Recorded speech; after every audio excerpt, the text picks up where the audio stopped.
All right, it's my favorite time of the week. Let's make some food. Hi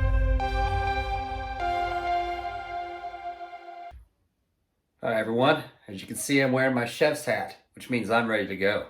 I've also got my red shirt on that matches my red chef's hat. All right, so we're just gonna make a quick one, quick and easy. We're not gonna do anything fancy with the chicken I'm making today. We've got chicken breast tenderloins here, mainly because the store didn't have any chicken left. Chicken breast, that is.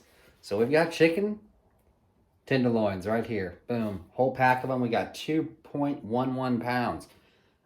Definitely not enough to last me the whole week, but we're going to make them up anyway. Spices we've got. We've got hot Mexican style chili powder. Black pepper. A broken salt shaker. As you can see, it's broken, but it still works. Onion powder. A little bit of garlic right here. We're going to mix all these spices up and we're going to see what we do here. All right, so with these, we're going to need a teaspoon, usually, but today we're going to be using a tablespoon. So get over here. What do we got here? Boom. Nope, that's a teaspoon. You know what? It's there. We'll use the teaspoon. Whatever.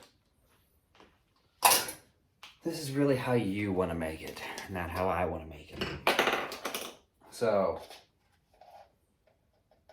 we got 1 teaspoon of the Mexican style chili powder.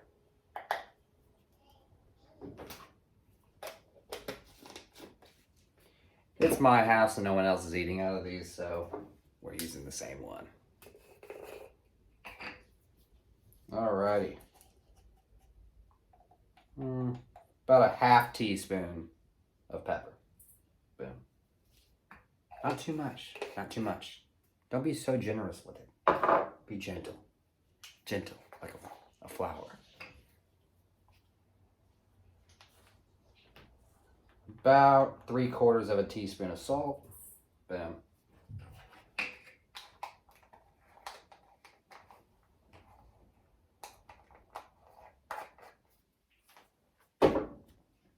Onion powder, which I just purchased.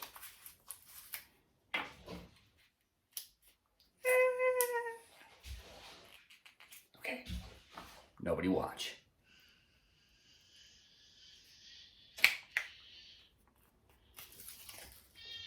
Smells like onions. And about a whole teaspoon of onion powder. Now, this is where you can choose between minced garlic or something like garlic powder. And I think for the time saving here, we're actually going to go with minced garlic. Minced garlic's 10 times better than garlic powder. So we're going to get about a teaspoon of that, teaspoon. And you know what, just to be frisky, we'll go about a half more of a teaspoon there. Now, make sure you throw this into the old sink. That way, we can get that thing washed up. Now, if I was not using chicken breast tenderloins, what we would use here today is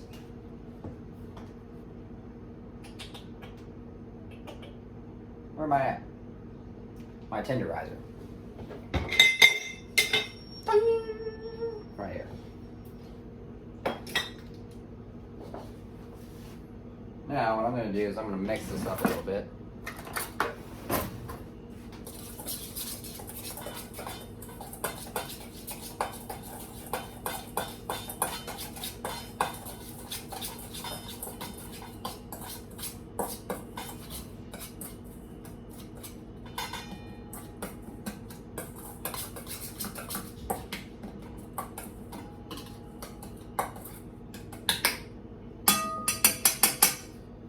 And of course, if you do run low on seasonings, you can always add more as you go. But here we go, we're gonna crack open these tenderloins.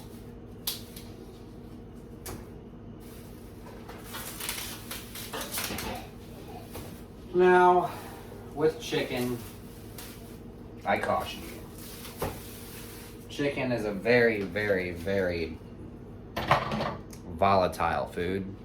It likes to make people sick. So, the one thing I do make sure is if you touched anything with the chicken, if you touched anything at all with the chicken, wash it. Wash it. You don't want to be in the bathroom on a Monday morning having problems, okay? We know what those problems are. Yeah, pretty rough. Pretty rough. So what I'm gonna do is I'm gonna take this right here. Boom, pop it in there. Let it get some seasoning on it. Boom, boom, boom, boom, boom, boom, boom, boom, boom, boom, boom, boom, boom, boom. Yeah, get a little bit of that seasoning on there. Wash my hands before I touch anything different. Got some handy dandy soap right here.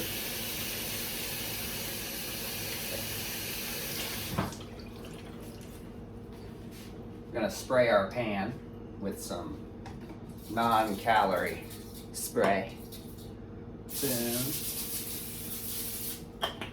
And turn our oven up to 400 degrees Fahrenheit. Boom. And then we were going to start setting our chickens on the pan. Boom. What I like about chicken is that chicken is an easy thing to mess with. It's not too difficult. It's not too crazy. It's not a crazy food to cook. But at the end of the day, chicken has a pretty good protein to fat ratio, especially for anybody trying to lose weight. You know, pretty high in protein, pretty low in fat, and that's the way I like to keep it. Now it seems like we've hit our first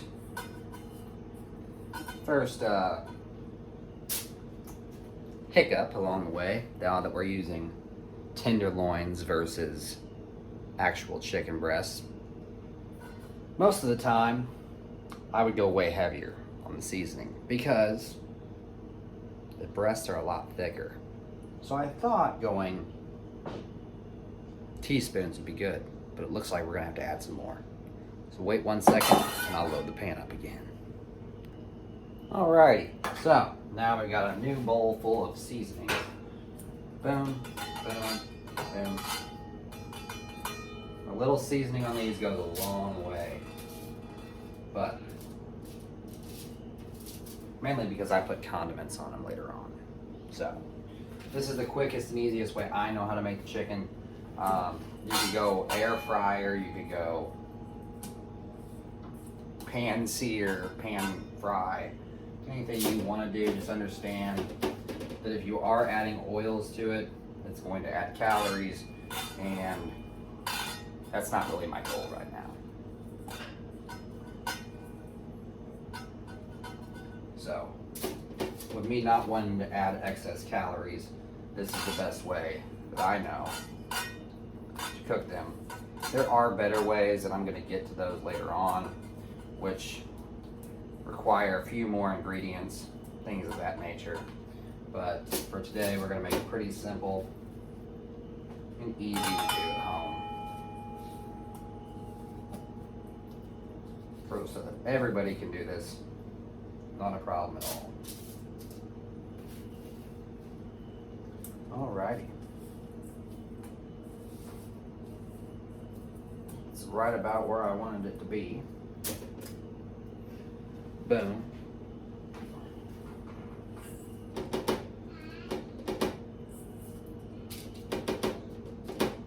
Take my excess seasoning and pour it on here, really rub in some of the seasoning.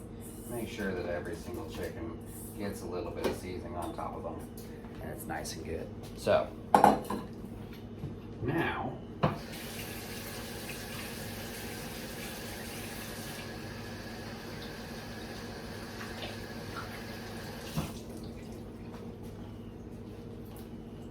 we've got about 4 tenderloins left over.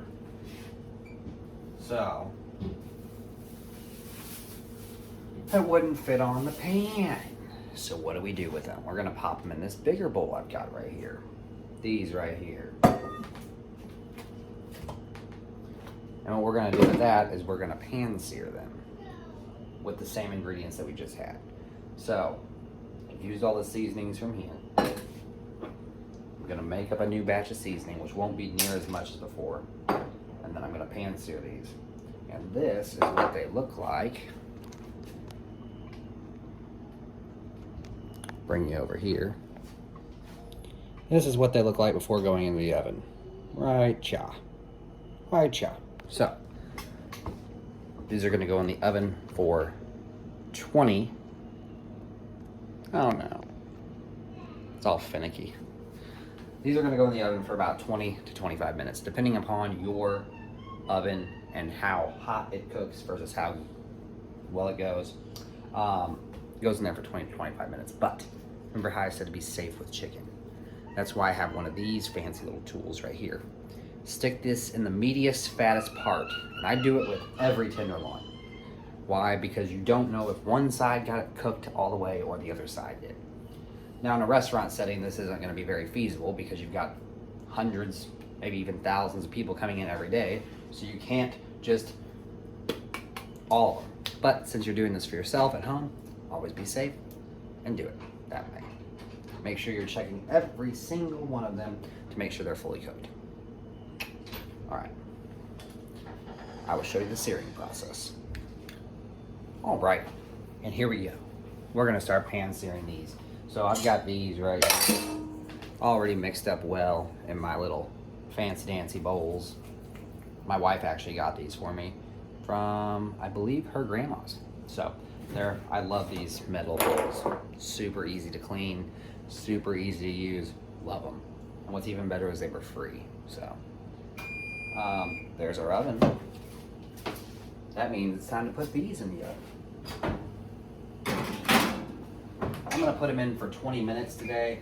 Well, let's go 22. 22 is a lucky number, so we'll go 22. All right, so now we're gonna pop these.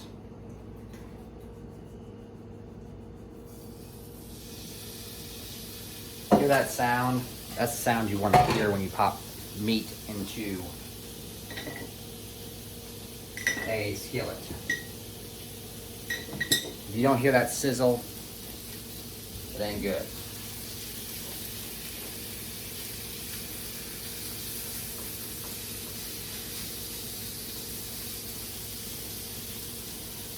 So now that I got it to about just hot enough, I turned the temperature down to about medium hot, medium high. Now remember, I'm no chef, but these are gonna turn out pretty nice. Mainly because of this tool right here. This tool right here pays dividends. If you don't have a meat thermometer, go buy one. Why? Because most people, when you're talking about chicken, will overcook the chicken because they're so afraid of salmonella, like me. But once I bought this, there's no guesswork anymore. You pop this sucker right into your chicken, and now you're good to go. So, we're gonna leave those on there. I do about, 5 minutes each side, and then keep flipping them over time just to see where they're at. We're gonna wait 20 minutes. We got 20 more minutes in the oven. We'll pull those out, check the temperature of every single one of them. If you want, halfway through, you can always flip them, but I don't. It's just something you can do. Doesn't seem to affect the cooking time for all of them much on my end. So I will show you the finished product once we are done. Little break here in the action, but I did want to go over one thing. As you can kind of see this liquid coming out of the chicken, the juice is coming out of the chicken and it's clear. That's a pretty good indicator that your chicken's almost getting there. So I'm gonna start pulling these off here and checking the temp of these real quick like. Alrighty, so they are all finished up here. We got all of our chicken breasts here. Now I'm gonna weigh all of them out onto this scale right here. Get a fork.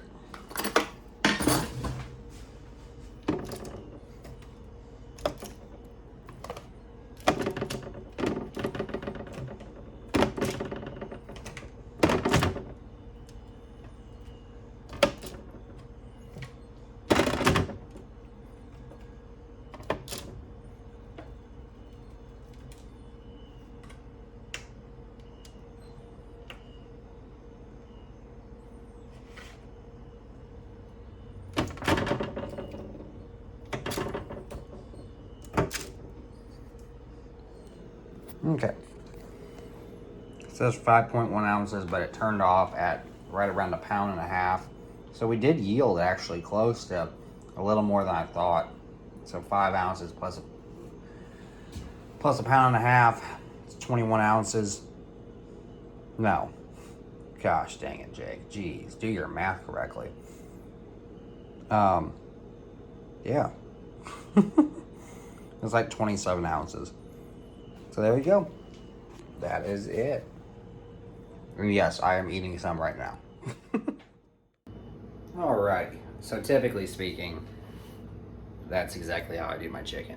Now sometimes if I'm feeling really good, and this recipe's coming soon, but it's taken some time to actually get all the parts of it filmed, because I'll forget to film the marinade process, then I'll forget to film the actual breading process of it. It's a low calorie breaded chicken, and that will be my next, hopefully the next cooking video of me coming out.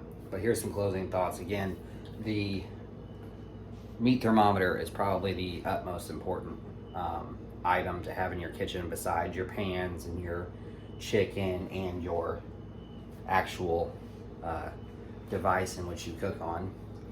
But other than that, just making sure that you are cooking it to the proper temperature, not overcooking it, definitely not undercooking it.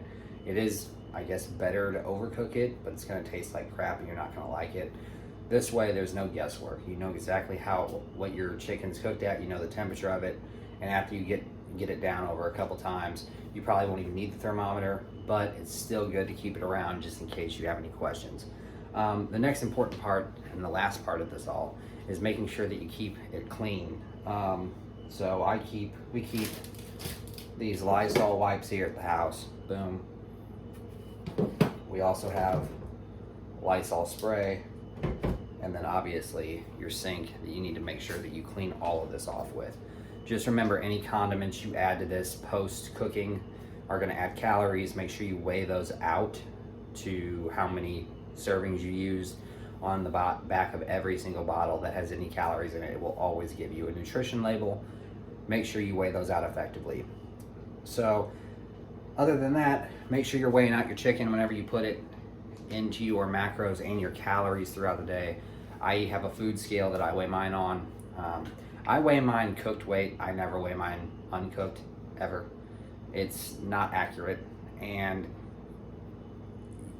there's so much water in chicken. There's so much water in chicken that, or any meat you get, that it's just not going to be that accurate. So I lost close to 1/2 pound in chicken there by cooking that. So yeah, you want to weigh it out when it's done. I just feel like I get a better, more accurate weight on my chicken and how to put it into my macros. And you can always look them up on there on MyFitnessPal. That's what I use. You don't need the barcode scanner. Just look it up on there. USDA chicken breast tenderloin. It should have in ounces or grams if you live in the UK, wherever you live, however you measure your food. It should have an option on there for you to be able to measure your food on there. But if you do have any questions, leave them down below. I'm always here to answer them. Also, my email's down there if you have any questions that are super pertinent. I can get to them pretty quick. So thank you, and I'll see you later.